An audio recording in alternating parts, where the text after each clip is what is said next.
Okay, I'm going to talk to you about how to do a external pelvic floor release. The external pelvic floor muscles are responsible for urination, ejaculation, and erectile function. So we want to make sure that we have good blood flow and good muscle integrity in this area. Oftentimes, if we're struggling with urgency, frequency, pelvic pain, difficulty with erections, it could be related to muscles that are overworking, or difficulty emptying the bladder. That can also be a piece of that puzzle. So I have a pelvic model here for you. And what we're going to talk about is the pelvic floor muscles. The muscles are kind of on the inside of our pelvic bone, between our pubic bone and our tailbone. So here, our tailbone would be back here and our pubic bone would be here. We have the penis and the testicles. And what we're thinking about is these muscles that make like a triangle below the penis and the testicles, from one sit bone to the other up to the pubic bone. The center muscles attach to the base of the penis about a third of the way up the penis, as do some of those external muscles on the outside. They run up to that area as well, along that kind of fork of the pubic bone. When you get high enough, you may feel the pubic bone below those muscles as well. So what you're going to start with is just some gentle assessment of the area. So you're not digging, but you're going to come in by those sit bones and kind of work your way up towards the testicles. You can use 2 fingers, you can use all of your fingers, and you're just gently kind of doing maybe some circles, or just kind of strumming. You can do strumming right to left. You can just hold and focus on breathing to your hand to find the relaxation through that area. And the first thing is just kind of working your way through both sides of that triangle between the sit bones and up towards the penis and the testicles.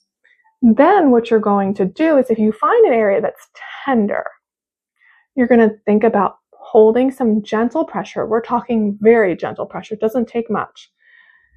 And thinking about breathing to that spot of tension. Thinking about, as you're inhaling, lengthening those muscles into your fingers. You could do little circles. You can do, like I said earlier, some strumming across that area of tension.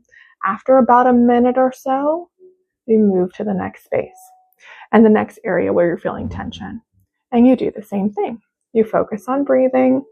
You can do circles or strumming or just hold, and then move on. And you're going to work your way through this whole area. I've had some individuals come up all the way to the base of the penis and do some release through there. I've also had some people who go back into those sit bones, back by the anal area, and do some release on the outside of those sit bones through there. You can also come above the penis and in the space between the anal area and the testicles and work on compressing everything towards each other. So picturing like you're bringing above the penis down towards your anal area and bringing the anal area up towards your penis. So you're kind of bringing everything together like this. And then what you could do is you can just focus on breathing into your hands, sending your breath in that area, thinking about lengthening and relaxing. What we're doing with this is we're putting everything into the position of ease. So we're taking all of the tension these muscles are feeling and we're putting those muscles on slack so we can improve the blood flow to the area. Improved blood flow helps with all of the things we mentioned earlier, helps with erectile function, helps with emptying the bladder, helps with urgency, frequency. And so your job in this massage is to explore and find what works for you. I've had some people come in and say, hey, I feel more release if I work between my testicles and my penis. Great, that's where you work. And so it's just kind of exploring the area, finding where there's tension, using your breath to lengthen and release, and your hands to bring blood flow. If you have any soreness, you can use a heating pad after, or take an Epsom salt soak to help with relaxing further. Hope this helps. And if you have any questions, don't hesitate to reach out. Enjoy.